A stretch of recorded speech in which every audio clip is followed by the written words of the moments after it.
अस्सलाम वालेकुम जी एवरीवन, कैसे हैं। ऐसा शातिर चोर आपने पहली बार देखा होगा। चोर तो आपने बहुत देखे होंगे, लेकिन ऐसा शातिर चोर आपने जिंदगी में पहली बार देखा होगा। लिया का वाकया है जनाब। एक चोर जनाब इत्काफ बैठा होता है जनाब, और साथ साथ रात को चोरियां करता है।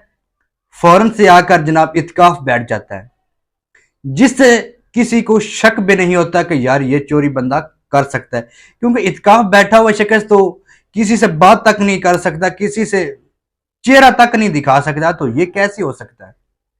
ऐसा जनाब एक वाकया लिया में आता है जनाब। एक दरखास्त पेश होती है कि दर्जी की दुकान से जनाब को 10 से 12 सूट चोरी हो जाते हैं रात को।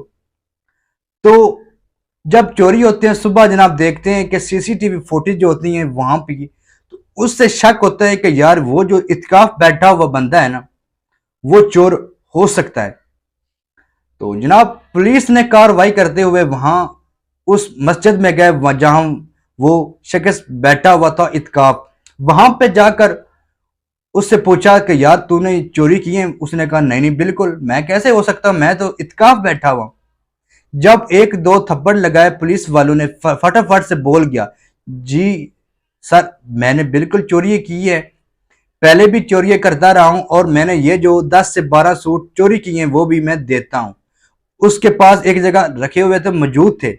जब वो पेश किए सूट तो बिल्कुल वही चोर निकला। उसका काम यह था कि चोरियां भी करता और साथ साथ सवाब भी कमा लेता, दोनों काम। ठीक है यार, ऐसे शातिर और जहीन चोर आ चुके हैं हमारे मुआशरे में, जो किसी को खबर तक नहीं होने देते ये चोर भी हो सकता है। यार जो इत्काफ बंदा बैठा हुआ है वो कैसे हो सकता है चोर, किसी को शक तक नहीं हो सकता। लेकिन हमारे मुआशरे में ऐसे लोग भी पेद आ गए हैं। ठीक है, ये वाकया देखकर सबको हैरान हो चुके हैं कि यार ऐसा वाकया भी हो सकता है कि एक जो बंदा इत्काफ बैठा हुआ है वो भी चोरियां कर सकता है, दोनों काम एक साथ, सवाब भी और गुनाह भी। ठीक है, तो वीडियो पसंद आई हो तो लाइक शेयर जरूर कर दो।